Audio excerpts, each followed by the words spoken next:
WhiskyJason here, whiskey from the viewpoint of an American over here in Germany, tasting rare and exotic whiskeys. This time it's true. I have two single casks for Germany only. Here I have an 8-year-old Dingle single cask with 59.2% ABV from a bourbon cask. It was distilled on the 12th of May 2015, bottled on the 5th of January 2024. 264 bottles only.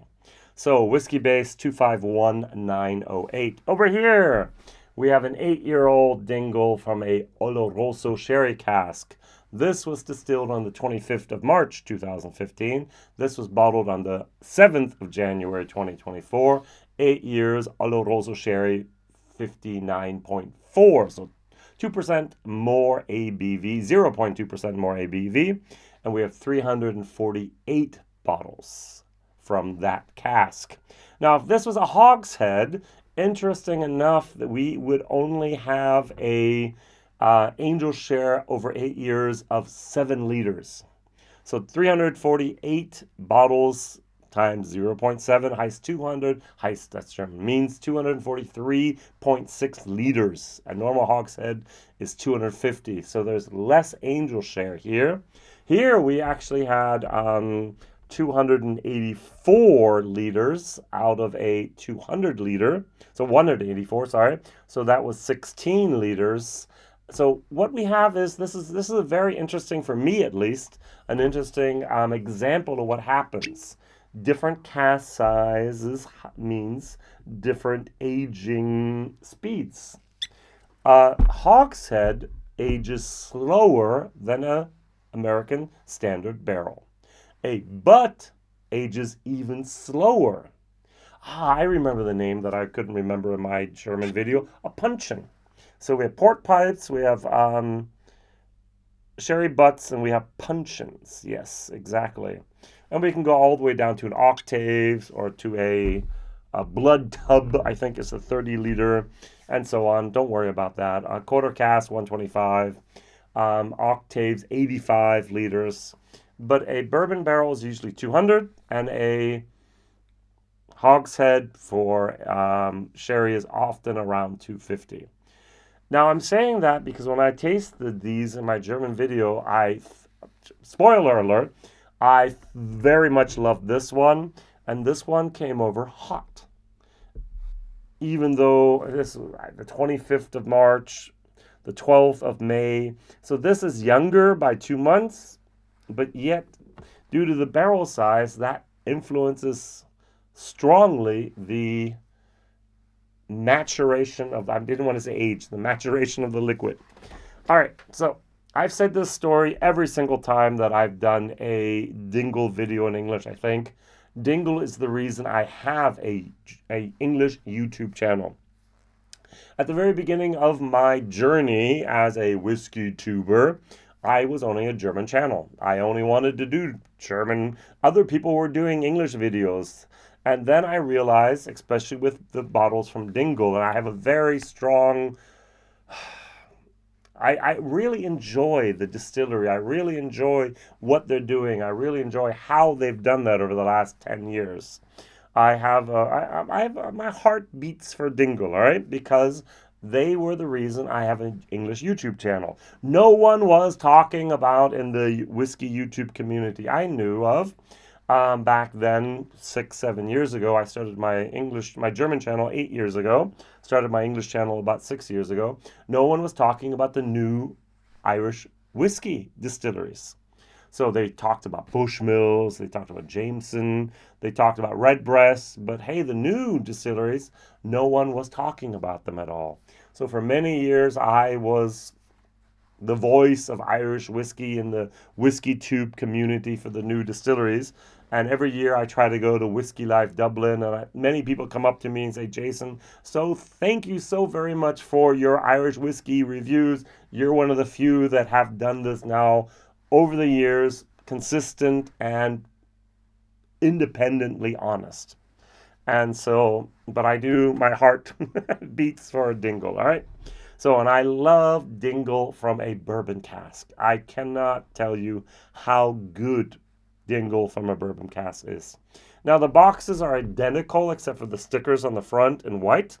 So here, every single cask has exactly the same box. And in each and every box, they have a card. And so I have these cards in front of me. So this single malt matured in a bourbon cask, specially selected by master distiller Graham Cole, has been exclusively bottled for Kirsch import in Germany. So this single cask release matured in an Oloroso cask, it doesn't say what type, specially selected by master distiller Graham Cole, has been exclusively bottled for Kirsch import. Now, Graham Cole is no longer there. He left Dingle with his wife, and there was actually a little tear in my eye when I heard that the first time. Graham Cole left Scotland, came over to Ireland, came to Dingle, tried to actually change and do things there, and he did a lot. But in the last let's say the last half of the year, things have been somewhat rocky at Dingle.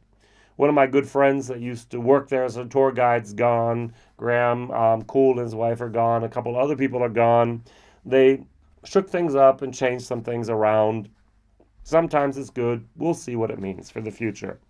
And so even though he did select these, he's no longer there. And that actually made me sad. Now, I am at a phase in my whiskey journey that I love bourbon cask matured single malt. I'm at the point in my journey where I'm kind of sick and tired of another sherry cask finish, or even cask full maturation. Sherry again. We have cask driven and we have spirit driven whiskeys, single malts. And at the moment, I want spirit-driven more than I want my cask-driven. It might be the time of the year. It might be that part of my journey. So just from the onset, I know that I will like the bourbon probably much more than I will the sherry. We just did, of an independent bottler called the Alba Trail, we just did 6 whiskeys in a blind tasting. The 2 at the top were the bourbon or hogshead matured. Number 3 was STR. Number 4 was a Oloroso sherry. It wasn't a bad whiskey. It just didn't fit the profile I was looking for in comparison. And we might have the same here. I do have some tasting notes. I will give my tasting notes first. All right. So, the bourbon cask, Whiskybase 251901. This is the perfect example of Dingle DNA for me. I always get Hawaiian punch. Now, over in Germany, we don't have Hawaiian punch, so I have to describe it as watermelon together with star fruit with a little bit of papaya. I don't know if that's correct for the correct things that are put into Hawaiian punch, and it has a little bit of a mineral limestone chalk, a tiny little bit of chalkiness in here. But I like it. I've said before, you can put 20 different whiskeys and 20 different single malts in front of me. One is a Dingle from a bourbon cask. I will pick it out. The same thing with Highland Park. I can almost, with 80% probability, I can pick it out. And here as well. Now, the Oloroso, this is sweet, almost sickeningly sweet. They say on their tasting notes, you'll find notes of fruitcake. Think fruitcake lathered in molasses. Treacle toffee. Treacle is molasses, basically. And also a rhubarb crumble. I've had peach crumble. I've had apple crumble. I've had rhubarb pie, but I don't think I've ever had rhubarb crumble. I don't get rhubarb. I get thick, sweet, molasses type of moment. If we take out the maple of the maple syrup, like a corn syrup moment, this is sweet. And this is so good. This is fresh. This is light. This is spring, summer. This is just great. The official tasting note says over here, on the nose, you'll find notes of coconut. Don't get that. Toasted almond. Don't get that. Butter toffee, get that, and vanilla. I'm missing all the wonderful fruits I get here. All right. So 59.2, 59.4. Let's try them. Cheers.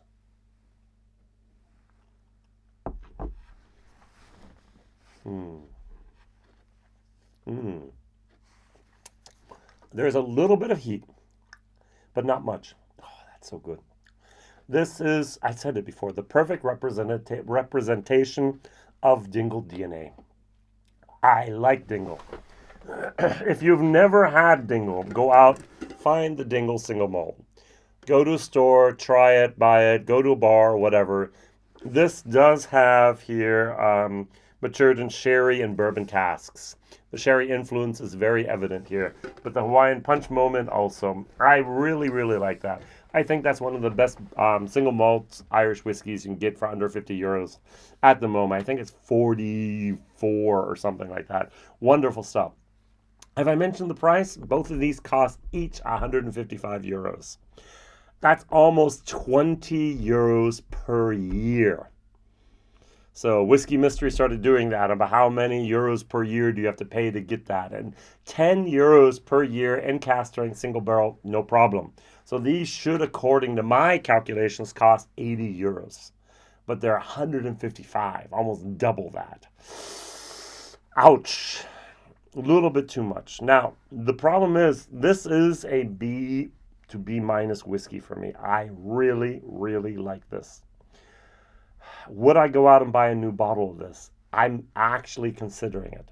I'm considering buying a new bottle. Why? Because I did a bottle share. The bottle's gone. I don't have any more. I have 2 CLs left.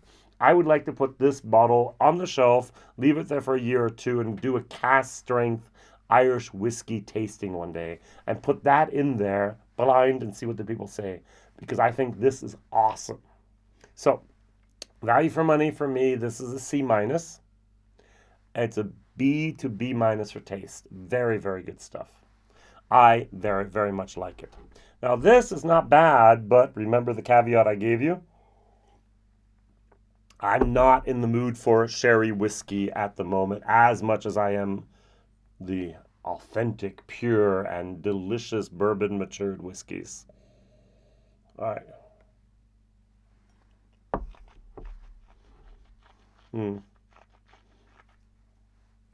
Remember I mentioned the other cask size? This actually has 0.2% more ABV, and yet it's almost double as hot. There's more white pepper in the background here. The sherry is definitely there. It's got the brown sugar. It's got the honey. It's got the almost even a maple syrup type of moment. Molasses in there. And then towards the end, I get a little bit of that DNA from Dingle, but it's very, very covered. It's very cask driven. So not my favorite whiskey of the day. So the single cask delights the taste bud with rich dark fruits. Yes, cinnamon a little bit. Oh, I forgot about that. Yeah, dark chocolate, yes, and sweet dates. I do get the dates. All right, I'm finishing. The sensation is warm, along with hints of ginger. I called it white pepper. They called it ginger and honey, but at least they recognized that it was there. What I'm going to do, and since these are both cask strength with 59 some percent, take them down to about 50%, 50.5%. There are a few die-hard Irish whiskey fans in Germany, and even they did not go out and run out and buy these bottles. They actually ordered samples from me, first of all, and then they will decide if they'll buy that or not. And that really showed me that the market at the moment is a little bit flooded with almost too much whiskey, especially high-priced whiskeys. I was just talking to a lady. She's Miss Irish Whiskey here in Germany. She said, Jason, I sold exactly at the whiskey fair, exactly the same amount of bottles I did last year, within 1 or 2. And yet the average price sank from over 100 euros down to 50 euros. So she had half the turnover at the same whiskey fair, selling the same amount of bottles. People are just buying cheaper today. They're not buying the 100 plus euro bottles that they used to buy. So it says here, the single cask delights the taste buds with layers of spice, baked apples, honey, and a hint of marzipan. All right, toasted almond. Almonds are marzipan, by the way. Unfinished spice lingers long as the sweet toffee notes melt gently on the tongue. Yeah, it does melt gently on the tongue. All right, a little bit of water. This actually is great without water. With water, it doesn't get worse, but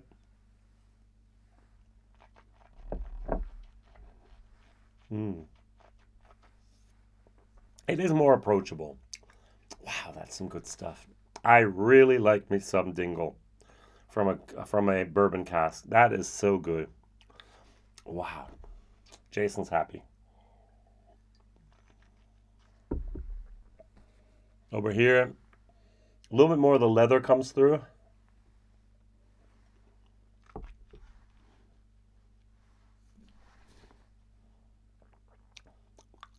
It does need water.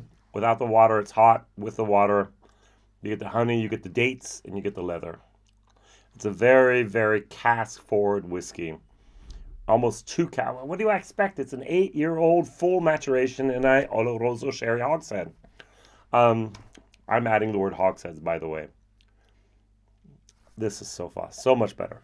So this is a B, on a bad day, a B minus. Value for money, C minus. This is C on a good day with water, C plus. Value for money, D. I am not willing to pay 155 euros again for this anytime soon. This, I think I might just go online and order another one, put it away on my shelf and use it in tasting one day. So my question of the day is, what is your favorite Dingle product? I've had batch 1 to batch everything. I've had almost every single cask I can get my hands on. I thoroughly enjoy Dingle whiskey.